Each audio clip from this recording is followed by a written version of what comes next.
नमस्कार, आप देख रहे हैं कालचक्र। मैं हूं आपके साथ पूजा राठौर शर्मा और मेरे साथ हैं प्रश्न कुंडली विशेषज्ञ पंडित सुरेश पांडे जी। पंडित जी, आपका बहुत बहुत स्वागत। जय मां विंध्यवासिनी।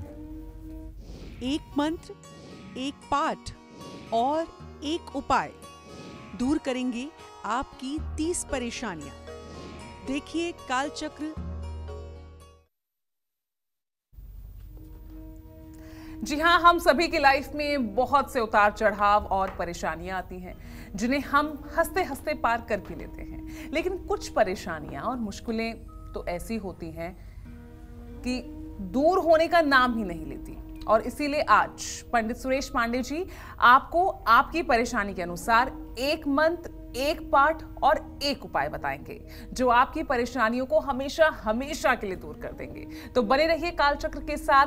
साथ ही अगर आपका भी कोई सवाल है तो आप हमें फोन कर सकते हैं। हमारा नंबर नोट कीजिए और लगातार टीवी स्क्रीन पर फ्लैश भी हो रहा है 0120-665-2411। अब अपनी चर्चा को शुरू करते हुए बात करते हैं उन लोगों की जिनको कोर्ट के मामलों में तारीख पर तारीख मिलती रहती है, जो कानूनी मामलों में सालों से परेशान हैं और जिनकी मैरिड लाइफ डिस्टर्ब चल रही है। ऐसे लोगों को किस एक पाठ का जाप करना चाहिए और कौन सा महा उपाय करना जरूर चाहिए, वो चलिए पंडित जी से जानते हैं। पंडित जी, कानूनी पचड़ों में फंसे हुए हैं, राहत नहीं मिल पा रही है, मैरिड लाइफ डिस्टर्ब चल रही है, उनके लिए क्या मंत्र, क्या पाठ, क्या उपाय?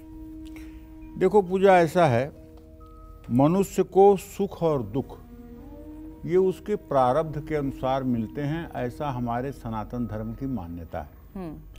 जो जिस तरह का कर्म करता है और फिर जिसका अगला जन्म होता है, उस अगले जन्म में पुराने जन्मों के जो कर्म होते हैं वो सुख दुख के कारण होते हैं। और कभी कभी तो पिछले 100 जन्मों के कर्मों का फल आदमी को भुगतना पड़ता है।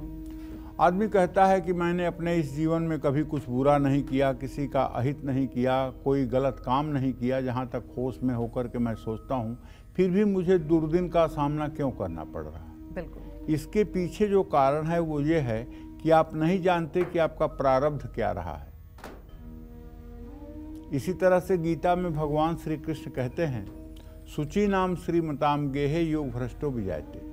जिन लोगों का योग पूरा नहीं हुआ है और जिन लोगों का योग अधूरे पर रह गया है और जिन्होंने शरीर का त्याग कर दिया है, वो लोग भी स्वर्गाधिक लोकों में रह करके और श्रीमान कुल में अच्छी माता और अच्छी पिता के संतान होते हैं और अपने योग को पूरा करके पुनः परम गति को प्राप्त होते हैं। जी।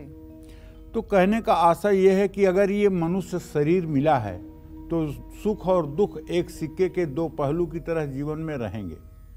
लेकिन सनातन धर्म में उन दुखों से बचने के उपाय बताए गए हैं। जैसे गीता में, गीता का जो महात्म्य है उसमें वेदव्यास लिखते हैं, गीता अध्ययन शीलस्य प्राणायाम परस्य च नैवम संति पापानि पूर्वजन्म कृतानि च। इस विषय पर मेरा अनुभव जो है वो मैं आपको बताना चाहता हूँ। अगर कोई आदमी नित्य 5 बार नाड़ी शोधन प्राणायाम करे, नाड़ी शोधन प्राणायाम क्या है भैया? 20 सेकेंड आप अपनी सांस को खींचिए, 80 सेकेंड अपनी श्वास को रोकिए और 40 सेकेंड अपनी श्वास को छोड़िए। और एक मंत्र है, ओम भू ओम भुवः ओम स्वः ओम महः ओम जनः ओम तपः ओम सत्यम ओम तत्सवितुर्वरेण्यं भर्गो देवस्य धीमहि धियो यो नः प्रचोदयात् ओम आपो ज्योतिरसो अमृतम ब्रह्म भूर्भुवः स्वरोम।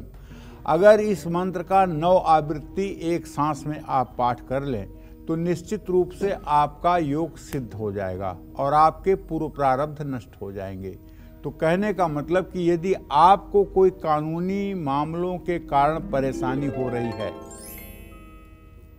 वैवाहिक जीवन में एक दूसरे के प्रति विश्वास कम हो रहा है, भाई बहन के सुख से वंचित हैं, तो आपको रुद्राष्टक का रोज पाठ करना चाहिए। ये रुद्राष्टक रामचरितमानस में लिखा हुआ है, नमामि समीशान निर्वाण रूपम विभुम व्यापकम ब्रह्म वेद स्वरूपम। तो कहने का मतलब ये आप उत्तरकांड में ये रुद्राष्टक का पाठ है रामचरितमानस में। इसका अगर आप रोज पाठ करना शुरू कर दें, और आज के ज़माने में वैवाहिक जीवन में समरसता बनाए रखने के लिए पति पत्नी के मोबाइल का पासवर्ड एक दूसरे को पता होना चाहिए और कुछ छिपा करके मत रखिए अपने पत्नी से, या अपने पति से कुछ छिपा करके मत रखिए, तब विश्वास में कभी कमी नहीं आएगी।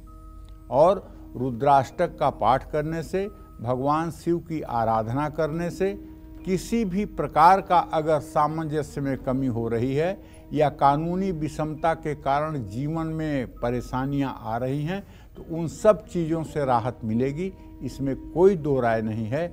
जय मां विंध्यवासिनी। चलिए अब अपने डिस्कशन को आगे बढ़ाते हैं। और बिना गलती के अगर आप भी कानूनी शिकंजे में फंसते जा रहे हैं, सट्टे और जुए में अपना पैसा बर्बाद कर रहे हैं, तो किस एक पाठ और उपाय की जरूरत आपको है ताकि आपकी परेशानी हमेशा के लिए दूर हो जाइए? तो पंडित जी से ये भी जान लेते हैं। पंडित जी, अब इसके लिए आप उपाय, पाठ और मंत्र क्या बताएंगे? देखिए, सबसे पहले तो ये बता दूं कि हमें अपने इतिहास से सबक लेना चाहिए। धर्मराज युधिष्ठिर जैसा विद्वान बुद्धिमान, जिसका नाम ही धर्मराज, वो एक बार जुआ खेल गए। ये कहानी द्वापर युग की है, महाभारत काल की शुरुआत वहीं से होती है। और जुए में सब कुछ हार गए, पत्नी भी हार गए, और उसका परिणाम महाभारत हुआ। कौरवों पांडवों का युद्ध हुआ। सृष्टि का बहुत बड़ा हिस्सा नष्ट हुआ। तो जो गलती हमारे इतिहास में एक बार करके लोग इतना दुख पा चुके हैं, वो गलती क्या हमें दोबारा करनी चाहिए? क्या हमें सट्टा लगाना चाहिए, जुआ खेलना चाहिए? नहीं ना। अगर आप जुआ खेलते हैं, अगर आप सट्टा लगाते हैं, तो आप विश्वास करिए, धर्मराज युधिष्ठिर के साथ तो कृष्ण थे, वो बच गए, लेकिन आपके साथ कौन से कृष्ण हैं कि आपको बचाएंगे? इसलिए उपाय तो मेरे बाद में करिएगा, पहले अपने आदतों पर, अपने दिमाग पर कंट्रोल तो करिए। रातों रात अरबपति बनने का सपना तो छोड़िए, अपने मेहनत, अपनी मजदूरी पर भरोसा तो करिए। और उपाय आप मेरे लाख करिए, लेकिन अगर आप क्रिकेट में सट्टा लगाते रहेंगे, जुआ खेलते रहेंगे, तो उपाय आप करते रहिए। पापी व्यक्ति का किया हुआ कोई धार्मिक कार्य कभी सफल नहीं होता। अगर सफल होता तो रावण का भी यज्ञ निकुंभिला पर सफल हो जाता और रावण की जीत हो जाती, राम हार जाते। इसलिए पाप कर्म करने वालों की कोई पूजा आराधना सिद्ध नहीं होती है। इस बात को कान खोलकर सुन लीजिए। आचरण शुद्ध रहेगा, विचार शुद्ध रहेगा, कर्म सात्विक होंगे, तो पूजा उपासना आपके लिए देसी घी का काम करेगा। और यदि आचरण अशुद्ध है, कर्म शास्त्र के विपरीत है, तो चाहे जितना पूजा उपासना करिए, कोई फल नहीं मिलने वाला है। जैसे आप जंगल में रोएं और कोई सुनने वाला नहीं हो, उसी तरह से आपकी पूजा व्यर्थ जाएगी। लेकिन अगर आप बिना किसी गलती के कानूनी मामलों में बुरी तरह से फंस चुके हैं, सट्टे और जुए के कारण बहुत ज्यादा धनहानि हो गई है, संतान के कारण तनाव की स्थिति हो रही है, बुढ़ापे में बहुत अपमान हो रहा है, तो शिव पंचाक्षर स्तोत्र का पाठ करें। क्या है शिव पंचाक्षर स्तोत्र? नागेंद्रहाराय त्रिलोचनाय भस्मांगरागाय महेश्वराय नित्याय शुद्धाय दिगंबराय तस्मै नकाराय नमः शिवाय। तो कहने का मतलब है, नमः शिवाय पर 5 श्लोक हैं जो पंचाक्षर कहलाते हैं। नित्य कर्म पूजा प्रकाश की किताब ले लीजिए, या स्तोत्र रत्नाकर किताब ले लीजिए, या स्तोत्र रत्नावली किताब ले लीजिए, उसमें शिव पंचाक्षर स्तोत्र है। इसका जो लोग सुबह शाम श्रद्धा पूर्वक पाठ करते हैं, उन्हें भगवान सद्बुद्धि देता है और वो सत्मार्ग पर चलते हैं, और भगवान शिव की कृपा ऐसे लोगों के ऊपर बरसती है। और आपको अपने पूजा घर में मोरपंख जरूर रखना चाहिए। मोरपंख रखने से नेगेटिविटी नहीं होती है, पूजा में मन लगता है और आपके मंदिर के पूजा के वातावरण में आपका पूरा ध्यान लगा रहता है और कोई अशुद्धि भी नहीं होती है। जय मां विंध्यवासिनी। फिलहाल अपनी चर्चा को आगे बढ़ाते हैं।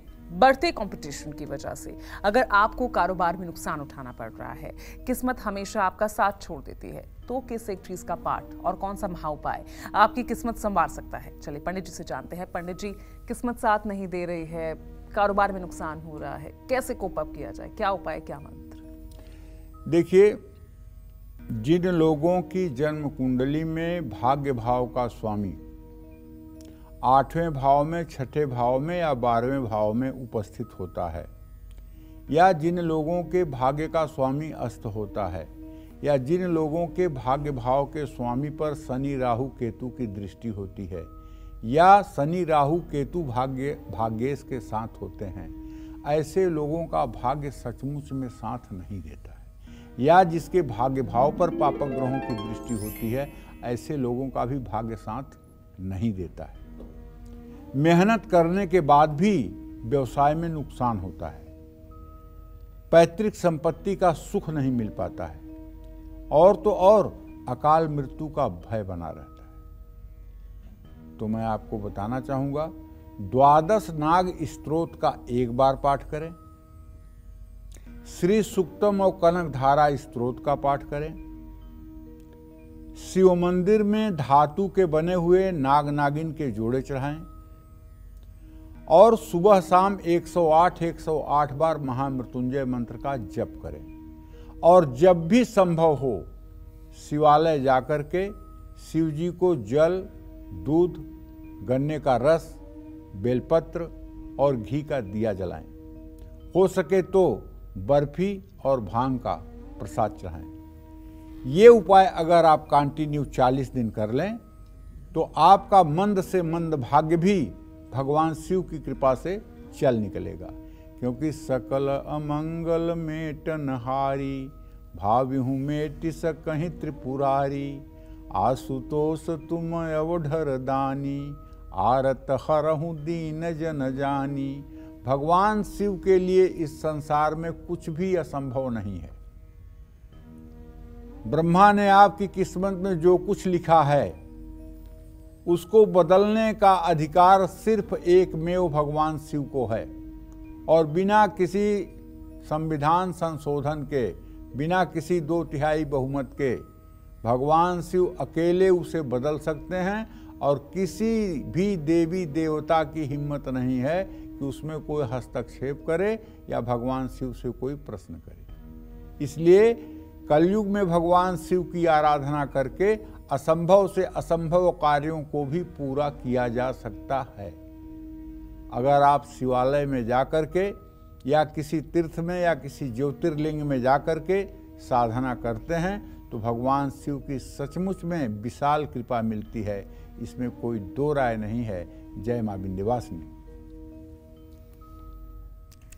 बेवजह आपके कैरेक्टर पर उंगली उठ रही है, विरोधी हमेशा नुकसान करने की ताक में रहते हैं, तो ऐसे में किस एक मंत्र का जाप करें और किस भगवान को क्या भोग लगाएं? चलिए पंडित जी से जानते हैं। पंडित जी, इसके लिए आप बताइए, ये बहुत परेशानियां हैं और खासकर जो लोग नौकरी कर रहे हैं उनके लिए इस तरह की दिक्कतें काफी आती है। कोई ना कोई शत्रु आपका कब पैदा हो जाए नहीं पता चलता। देखो, नौकरी कर रहे हैं या व्यवसाय कर रहे हैं, बिल्कुल, या जीवन में कोई कार्य कर रहे हैं, कोई लोग ऐसे होते हैं कि इतनी बदनामी समाज में हो जाती है कि जीवन जीने की इच्छा शेष नहीं रहती है। और ये तब होता है पूजा जब जन्म कुंडली के 10म और 11 भाव में पापक ग्रह हो जाते हैं और वो दशा महादशा अंतरदशा चलती है, तो आदमी के सर पे इतना बड़ा कलंक लग जाता है, इतनी बड़ी बदनामी हो जाती है कि आदमी को समाज के सामने फेस करने में बहुत बड़ी मुश्किल होती है।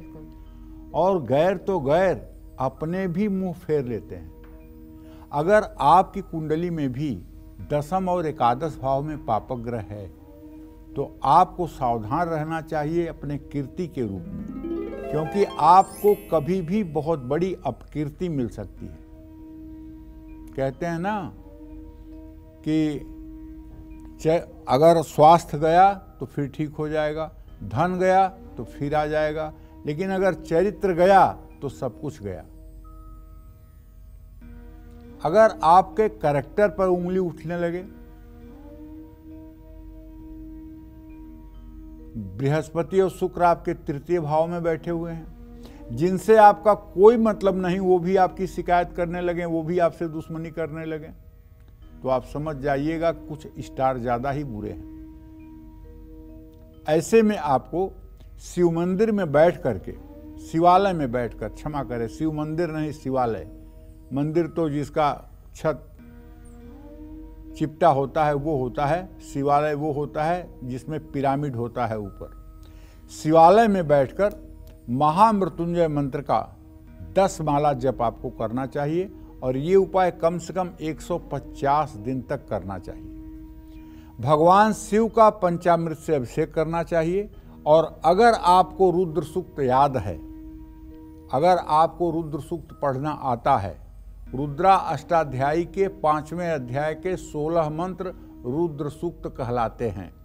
उन 16 मंत्रों से अगर आप भगवान शिव का अभिषेक कर रहे हैं, या मंदिर में जो पुजारी हैं शिव मंदिर में, उन्हें रुद्र सूक्त आता होगा, उनसे आग्रह करें, कुछ दक्षिणा दें और वो रुद्र सूक्त बोलें, और आप पंचामृत से शिवलिंग का अभिषेक करें, तो निश्चित रूप से ये उपाय 40 दिन करने के बाद आपको बदनामी से भी मुक्ति मिलेगी और आपको परेशानी से भी मुक्ति मिलेगी। खीर का सुंदर प्रसाद बना करके शिवालय में अर्पित करना चाहिए और उसका प्रसाद बांटना चाहिए। जय मां विंध्यवासिनी। और हमारे साथ इस बीच एक कॉलर जुड़ गए हैं, जालंधर से रेनू हैं। रेनू जी पूछिए सवाल। पंडित जी प्रणाम। हाँ, सदा सुखी रहे, जोर से बोलिए रेनू जी। हाँ जी पंडित जी, मेरा डेट ऑफ बर्थ है 8 अक्टूबर 1963, सुबह 6:30 बजे मंगलवार। और मैं ये जानना चाहती हूँ कि प्रॉपर्टी का हमारा, मेरी सास के साथ झगड़ा चल रहा है। नहीं सुनाई दे रहा है, आप क्या कह रहे हैं? पंडित जी, हमारा हाई कोर्ट में केस चल रहा है मिलिंदर को और मेरी सास के साथ, उसके बारे में। किस चीज का केस चल रहा है? प्रॉपर्टी का जी। चलिए, मैं बताना चाहूंगा, प्रॉपर्टी का केस आपका चल रहा है, आपके 10वें भाव का स्वामी चंद्रमा नीच राशि में है। आपको हाई कोर्ट के केस में सफलता नहीं मिलेगी, और प्रयास करिए और मेहनत करिए। केस आपका कमज़ोर है। चंद्रमा जब नीच राशि में हो तो प्रश्न का उत्तर ज्योतिषी को यही देना चाहिए कि कार्य सफल नहीं होगा। अगर आप कार्य में सफलता चाहती हैं तो आपको 100 पाठ हनुमान चालीसा के, जब तक केस का निस्तारण नहीं होता तब तक हर मंगलवार को 100 पाठ हनुमान चालीसा के करने चाहिए। हनुमान जी की कृपा से जो भी अनहोनी है वो भी होनी में परिवर्तित हो जाती है, और हनुमान जी की कृपा से सब कुछ संभव है। तो आप हनुमान उपासना करिए, निश्चित रूप से आपको सफलता मिलने की संभावना बढ़ेगी। जय मां विंध्यवासिनी। अमूमन हम सभी अपनी जिंदगी में किसी ना किसी बात को लेकर परेशान रहते हैं। कभी नौकरी की टेंशन, कभी कारोबार की, कभी सेहत की, कभी परिवार की। और इसीलिए आज पंडित सुरेश पांडे जी आपको आपकी परेशानी के अनुसार एक मंत्र, एक पाठ और एक उपाय बता रहे हैं, जो आपकी इन सभी परेशानियों को हमेशा के लिए दूर कर देंगे और आपकी किस्मत संवार देंगे। अपनी इसी चर्चा को आगे बढ़ाते हुए बात करते हैं कि कैसे एक मंत्र के जाप से और एक दान से आपकी बिगड़ रही सेहत ठीक हो सकती है। चलिए पंडित जी से जानते हैं। पंडित जी, आजकल तो निरोगी काया मिलना बहुत मुश्किल है। हर कोई किसी ना किसी, कोई छोटी बीमारी, कोई बड़ी बीमारी जूझ रहा है। उनके लिए क्या महामंत्र, क्या उपाय? देखो, ऐसा है पूजा, उपाय तो मैं बताऊंगा ही, लेकिन एक बात बहुत जरूरी है बताना। जरूरी ये है कि अगर आप अपने स्वास्थ्य को ज़्यादा नहीं 2 घंटे 48 मिनट का समय दें तो शायद ही आप रोगी होंगे। अगर 48 मिनट तक आप योग प्राणायाम नित्य करें, और शारीरिक श्रम करें और समय से उठें, समय से सोएं, अपनी दिनचर्या को संतुलित रखें, तो संभवतः आप बीमार नहीं होंगे। बिल्कुल। और अगर एक बार बीमारी भी है तो उससे भी आपको निजात मिलेगी। और यदि आप सिर्फ हर समय माया मोह के चक्कर में पड़ करके एक एक मिनट तनाव में रह करके और कौड़ी कौड़ी माया जोड़ने के चक्कर में पड़े हुए हैं और तनाव ले रहे हैं, तो बीमारियां तो होंगी। जब 3 घंटे में जलना है, पक्की बात है कि 3 घंटे में जलना है, अंतिम में 3 घंटे में जलना है, तो पूरे जिंदगी क्यों जल रहे हो? बिल्कुल। तो जिंदगी जितने समय की मिली है खुश रहो ना। दुख सुख तो एक सिक्के के 2 पहलू हैं, आते रहेंगे जाते रहेंगे। प्रभु श्री राम इस धरती पर आए तो क्या उनको विषम परिस्थितियों का सामना नहीं करना पड़ा? परम पिता परमेश्वर श्री कृष्ण मानवावतार में आए तो क्या उन्हें उलझनों से 2-4 नहीं होना पड़ा? जी। तो जब भगवान भी इस मृत्यु लोक में आकर के और संघर्ष करते हैं तो हम मनुष्य की क्या औकात है? हम क्यों विचलित होते हैं? हमें खुश रहना चाहिए, प्रसन्न रहना चाहिए, योग प्राणायाम करना चाहिए, शारीरिक श्रम करना चाहिए, आलस्य बिल्कुल नहीं करना चाहिए और स्वास्थ्य पर अपने ध्यान देना चाहिए। और इसके साथ साथ शरीर के लिए योग और प्राणायाम है, लेकिन मन को ठीक करने के लिए मंत्र जप बहुत जरूरी है, ध्यान बहुत जरूरी है, विपश्यना पद्धति बहुत जरूरी है। अगर आपके भी सेहत में गिरावट आ रही है या आपको भविष्य को लेकर के हर समय चिंता रहती है, आपके चेहरे पर हर समय हवाइयाँ उड़ती रहती हैं, आपका चेहरा देख करके लोग कह देते हैं आज आप बहुत टेंशन में हैं, क्या बात है? अगर ऐसा लोग कमेंट कर रहे हैं तो आप आईने में अपना चेहरा देखिए, कहीं न कहीं से नेगेटिव वाइब्स आपके चेहरे से निकल रही है, इसको आपको ठीक करना पड़ेगा। या आप नशे की लत से परेशान हैं और आप चाहते हैं छोड़ना, लेकिन आपका संकल्प 10 मिनट के बाद टूट जाता है, आप फिर उसी रास्ते पर चल निकलते हैं, आपकी जीने की इच्छा खत्म हो गई है।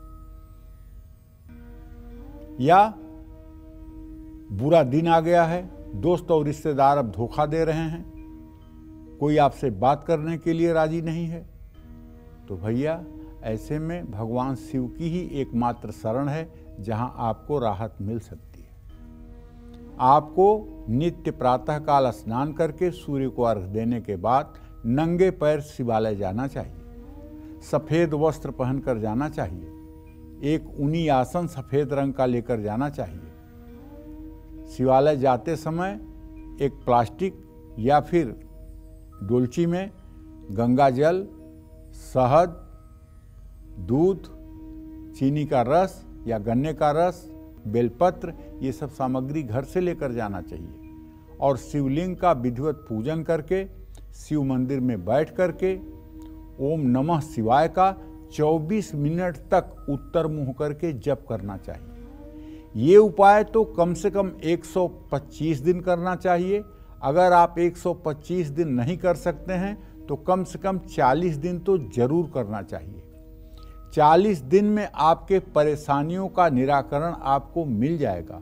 लेकिन शिवालय में जाइएगा, जहां मध्य में शिवलिंग स्थापित होता है, बाहर नंदी होते हैं, और कुछ रोज द्रव्य दक्षिणा वहां शिवलिंग पर जरूर चढ़ाइएगा। और 72 बुधवार काले कपड़े में उड़द या मूंग बांध करके किसी जरूरतमंद को दान करिएगा। इससे भी आपकी परेशानियां कम होंगी। जय मां विंध्यवासिनी। चलिए अब चर्चा को आगे बढ़ाते हैं। बेवजह के खर्चों पर लगाम लगाने के लिए किस एक पाठ का आप जाप कर सकते हैं और कौन सा उपाय आपकी इसमें मदद कर सकता है, चलिए पंडित जी से जानते हैं। पंडित जी, बेवजह बढ़ते खर्चे, इनको रोकने के लिए क्या किया जाए? कुछ लोगों को खर्च करने की बीमारी होती है। आज के डेट में ऐसे लोगों को मैं जानता हूं जिन्हें शॉपिंग करने का नशा है। अगर उनके पास पैसे हो तो वो घूम घूम कर आवश्यक अनावश्यक चीज़ें खरीदते रहेंगे, चाहे उसका उपयोग हो या ना हो, ले आकर के घर में ठूंसते रहेंगे, और जब पैसा खत्म हो जाएगा तो पैसे की कमी का रोना रोएंगे। तो अनावश्यक खर्चों के कारण अगर आप भी परेशान हो रहे हैं तो पहली बात तो आप सोचिए कि आपके लिए क्या आवश्यक है, क्या अनावश्यक है, आपको क्या करना चाहिए, क्या नहीं करना चाहिए, कहाँ खर्च करना चाहिए, कहाँ खर्च नहीं करना चाहिए। इसीलिए पुरुषों को चाहिए कि वो अपनी कमाई का संपूर्ण हिस्सा अपनी धर्मपत्नी को समर्पित कर दें और वो गृहलक्ष्मी घर का बजट बना करके और काम करे। अगर आपकी पत्नी नहीं है तो माँ को ये पैसा दे देना चाहिए और अपने पॉकेट खर्च के लिए भी माँ से पैसा लेना चाहिए। उससे आपका 1 रुपये कहीं दुर्व्यसन में खर्च नहीं होगा। पैसे की गर्मी बहुत बड़ी गर्मी होती है। आप पैसा बैंक में जमा किए रहते हैं, वो पैसा आपके पास भी नहीं रहता है, बैंक में होता है। लेकिन अगर ज़्यादा पैसा आपके बैंक में है, वो आपसे कोई बातचीत करे 10-20 मिनट तक, तो उस पैसे की गर्मी आपके आवाज़ से निकलती है, आपके वाणी में उसका अहंकार झलकता है। पैसा बैंक में है लेकिन उसकी हीट यहाँ तक आ रही है, आप तक आ रही है। आप पैसा रख करके पैसे को भूल नहीं सकते। तो पैसे की गर्मी बहुत बड़ी गर्मी होती है। तो आपको चाहिए कि आप रुद्र स्तोत्र का पाठ करें और धनवान और निर्धन दोनों अवस्था में आप सहज और सरल रहें। ऐसा नहीं कि थोड़ा सा पैसा आ गया तो आप पागल हो गए, थोड़ी सी गरीबी आ गई तो आप फैल गए। 1 साल तक हर रोज आपको बरगद के पेड़ की परिक्रमा करनी चाहिए। बरगद के पेड़ की जड़ में आपको जल और दूध चढ़ाना चाहिए और जो मिट्टी गीली हो जाए उसी से अपने माथे पर तिलक करना चाहिए। कुत्ते और कौवे को और गाय को तेल लगी रोटी खिलाना चाहिए। ये उपाय 43 दिनों तक करने पर पितर भी संतुष्ट होते हैं, ग्रह स्थिति भी ठीक होती है और परिवार का वातावरण भी ठीक होता है। जय मां विंध्यवासिनी। आज के समय में हर कोई अपना बेस्ट देकर प्रमोशन चाहता है ताकि आने वाले समय में उनका वक्त वो अच्छा बीते, मगर बावजूद इसके आपको जॉब में तरक्की नहीं मिल रही है। तो किस पाठ का जप हमें करना चाहिए और कौन सा उपाय करना चाहिए, चले पंडित जी से जानते हैं।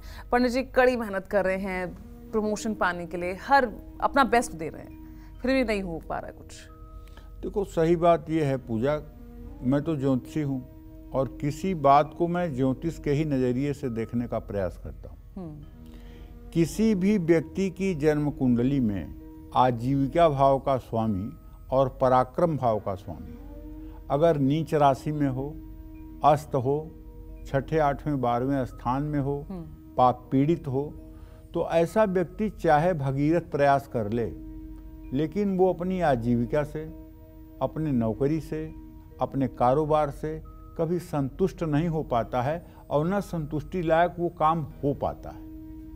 इसका कारण है कि उसके आजीविका भाव का स्वामी पीड़ित है, उसके पराक्रम भाव का स्वामी पीड़ित है। वो सही डायरेक्शन में काम ही नहीं कर पाता है, सही प्लानिंग ही नहीं बना पाता है और वो किस चीज के योग्य है इसका निर्धारण ही नहीं कर पाता जी। उसकी योग्यता क्या है, किस काम को करके वो सफल हो सकता है, वो यही डिसीजन नहीं ले पाता। तो कहने का आशय ये है कि ग्रहों को भी देखना चाहिए। यदि आपकी जन्म कुंडली का 10वेश और 3तीयेश पाप पीड़ित है, निर्बल है, तो उसे ठीक करने का प्रयास करना चाहिए। तब नौकरी में भी सफलता मिलेगी, व्यवसाय में भी सफलता मिलेगी। अगर आप बचपन से ही पिता के सुख से वंचित हैं, 10म भाव का स्वामी राहु शनि से युत है या दृष्ट है, भाग्य साथ नहीं दे रहा है, तो आपको महाकाली स्तोत्र का पाठ करना चाहिए और हर दिन सूर्य को अर्घ जरूर देना चाहिए और सूर्य को अर्घ देकर कम से कम 108 बार, अगर नहीं कर सकते हैं तो कम से कम 24 बार गायत्री मंत्र जरूर बोलना चाहिए। सूर्य की उपासना करने से अगर पिता की सेहत खराब भी है तो पिता की सेहत ठीक हो जाती है। अगर सूर्य आपका नीच राशि में नीच नवांशक में है और आप अपने पिता के आज्ञाकारी पुत्र बन जाएं और पिता को प्रसन्न करने की कोशिश करें तो सूर्य ग्रह अपने आप ठीक हो जाता है। पिता की संतुष्टि ही सूर्य ग्रह का ठीक होना है। चंद्रमा की संतुष्टि ही माता को खुश करना ही चंद्रमा की संतुष्टि है। पत्नी को प्रसन्न रखना शुक्र की संतुष्टि है। भाई बहनों को संतुष्ट रखना मंगल की संतुष्टि है। मित्रों को खुश रखना बुध की संतुष्टि है। गुरु को संतुष्ट रखना बृहस्पति की संतुष्टि है। नौकर चाकर को खुश रखना शनि की संतुष्टि है। इन बातों पर ध्यान जरूर दीजिएगा और गौर करिएगा कि मैं क्या कह रहा हूं, इस विषय पर ध्यान जरूर दीजिएगा। जय मां विंध्यवासिनी। चलिए, अब अगर पति पत्नी के रिश्ते में हमेशा प्यार की मिठास बनी रहे, बिजनेस में ज्यादा मुनाफा हो, इसके लिए कौन से मंत्र का जाप करना चाहिए, किस एक चीज का दान करना चाहिए, पंडित जी से जान लेते हैं। पंडित जी, कैसे दाम्पत्य जीवन सुखमय रहे, कारोबार में तरक्की मिले, क्या करें? देखो, कहते हैं कि पत्नी जो है ये पूर्व जन्म के प्रारब्ध के अनुसार प्राप्त होती है। बाणी रसवती यस्य भार्या पुत्रवती सती लक्ष्मी दानवती यस्य सफलम तस्य जीवनम। जिसके वाणी में मिठास हो, वाणी रसवती यस्य भार्या पुत्रवती सती, और जिसकी पत्नी बेटों वाली हो और सती और पतिव्रता हो। वाणी रसवती यस्य भार्या पुत्रवती सती लक्ष्मी दानवती यस्य, लक्ष्मी इतनी हो कि उसका दान किया जा सके। सफलम तस्य जीवनम, उसी का जीवन इस दुनिया में सफल है। और अगर आपके जीवन में, वैवाहिक जीवन में तनाव है, कारोबार में बदलाव करने के बाद भी सफलता नहीं मिल रही है, तो शिव मंदिर में बैठकर भैया कम से कम 24 मिनट तक ओम नमः शिवाय का जप करिए। अपने त्रिकुटी पर जो है भगवान शिव का कर्पूर वर्ण में, एकदम गौर वर्ण में ध्यान करिए। 11 नारियल मंदिर में दान करिए। अपने सिरहाने 11 मोरपंख बांध करके रख दीजिए और उसी बेडरूम में रोज सोते समय एक घी का दिया जलाकर, गाय के घी का दिया जलाकर तब सोने जाइए। दिया ऐसी जगह पे जलाइए ताकि उससे कोई चीज़ जलने का भय ना रहे, और दिया अगर ईशान कोण में जलाया जाए तो ज़्यादा अच्छा होगा। जय मां विंध्यवासिनी। चलिए आगे चर्चा को बढ़ाते हैं। तो प्रॉपर्टी में प्रॉफिट हो, पढ़ाई में सफलता पाने के लिए किस जगह किस चीज का पाठ करें और किस एक चीज का दान करें, पंडित जी से जानते हैं। पंडित जी बताइए। देखो, प्रॉपर्टी बहुत बड़ी चीज है। लोग पूरे जिंदगी नौकरी करते रह जाते हैं, व्यवसाय करते रह जाते हैं, लेकिन घर हो नहीं पाता है। होता है तो बिक जाता है, किराए पर रहने के लिए मजबूर रहते हैं, 2-2 साल पे घर बदलना पड़ता है। ये बड़ी पीड़ादायक स्थिति होती है। मैं तो ये कहूँगा कि अगर आपके घर का सपना हर कोशिश करने के बाद पूरा नहीं हो पा रहा है, तो उपाय तो मैं बताऊँगा ही, लेकिन एक ऐसा उपाय बताऊँ कि जो ब्रह्मास्त्र हो जाए।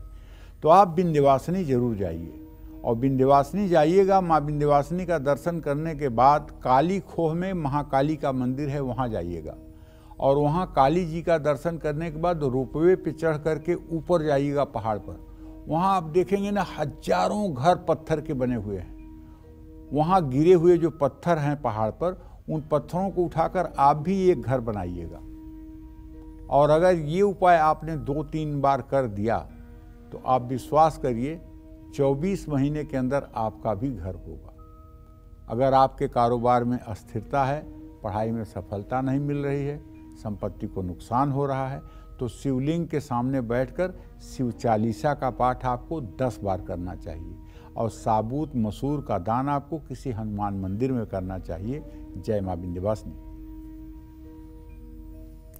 आजकल हर इंसान कहीं ना कहीं पढ़ाई से, मकान से, गाड़ी या बाकी चीजों के लिए कर्ज लेता रहता है, लेकिन इसे चुकता करने में बहुत सी परेशानियां सामने आती है।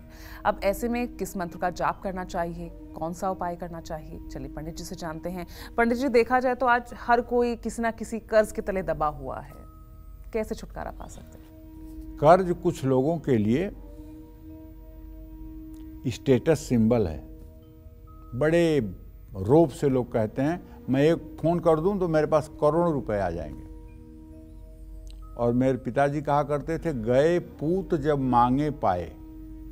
वो आदमी सबसे अभागा होता है जिसको आसानी से कर्ज मिल जाए।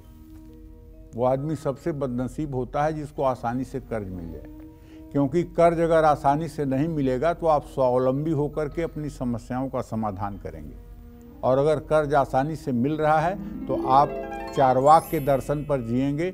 यावत जीवेत सुखम जीवेत ऋणम कृत्वा घृतम पिबेत। जब तक जियो सुख से जियो, कर्ज लेकर घी पियो।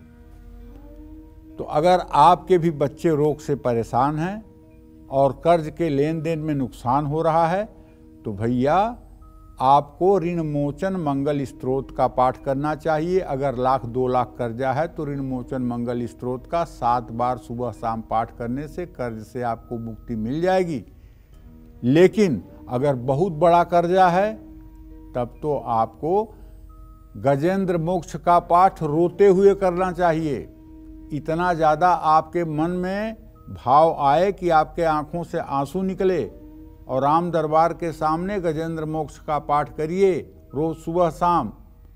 शिव मंदिर में बैठकर ओम नमः शिवाय, ओम शंकराय नमः इस मंत्र का जप करिए, और घर के मुख्य द्वार पर चांदी का स्वास्तिक दोनों दरवाजों पर जरूर लगाइए। उस पर सिंदूर और चमेली के तेल का टीका भी लगाइए। निश्चित रूप से यह सब उपाय आपको कर्ज मुक्त होने में सहायता प्रदान करेंगे। जय मां विंध्यवासिनी। तो कुंडली में खराब शनि की वजह से अगर आपका पैसा भी दवाइयों पर खर्च हो रहा है, जिंदगी के हर मोड़ पर संघर्ष करना पड़ रहा है, तो किस चीज का पाठ करें और कौन सा उपाय करें? चलिए पंडित जी से जानते हैं। पंडित जी बताइए, इन लोगों के लिए क्या खास उपाय, क्या महामंत्र?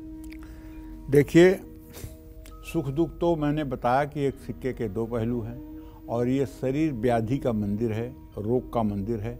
ऐसा शायद ही कोई शरीर होगा जिसमें कोई रोग ना हो, और रोग तो छिप कर बैठे रहते हैं। ज्यों शरीर कमज़ोर होता है त्यों वो आक्रमण करके बाहर निकल आते हैं। अगर आपकी जन्म कुंडली में शनि बकरी है, बकरी का मतलब कि उसकी गति पीछे की तरफ जा रही है, और वो खास करके भाग्य भाव में बैठा हुआ है, या वो व्यय भाव में बैठ करके आपके रोग भाव को देख रहा है, या आपके सप्तम भाव में बैठा हुआ है, तो निश्चित रूप से अगर वो अस्त है या शुक्रस्त है तो बीमारी के कारण धन हानि होगी। अगर आपके 12वें घर में, जन्म कुंडली के आपके 12वें भाव में शनि, राहु, मंगल की स्थिति होगी, तो ऐसे लोगों को मुकदमे पर, बीमारी पर, कर्ज चुकाने पर, ब्याज देने पर धन का सत्यानाश होगा। और अगर जीवन में हमेशा संघर्ष बना रहता है तो आपको शिवालय में जाकर के भगवान शिव की विधिवत पूजा आराधना करनी चाहिए, शिव महिम्न स्तोत्र का पाठ करना चाहिए, लाल चंदन में भांग पीसकर केसर मिलाकर महादेव का तिलक करना चाहिए। केवल लाल चंदन और केसर भी घिस करके अगर महादेव को त्रिपुंड लगाएं तो निसंदेह इससे आपकी मनोकामना पूरी होगी। जय मां विंध्यवासिनी। तो उम्मीद करते हैं आपको आज का हमारा ये विषय बेहद पसंद आया होगा। पंडित जी, आपका भी बहुत बहुत शुक्रिया इतने खास महामंत्र, महाउपाय दर्शकों को बताने के लिए। तो चलिए, कल फिर एक नए विषय और आपकी परेशानियों को दूर करने के ढेरों उपाय लेकर आएंगे हम पंडित सुरेश पांडे जी के साथ। तब तक के लिए कालचक्र की पूरी टीम को इजाजत दीजिए।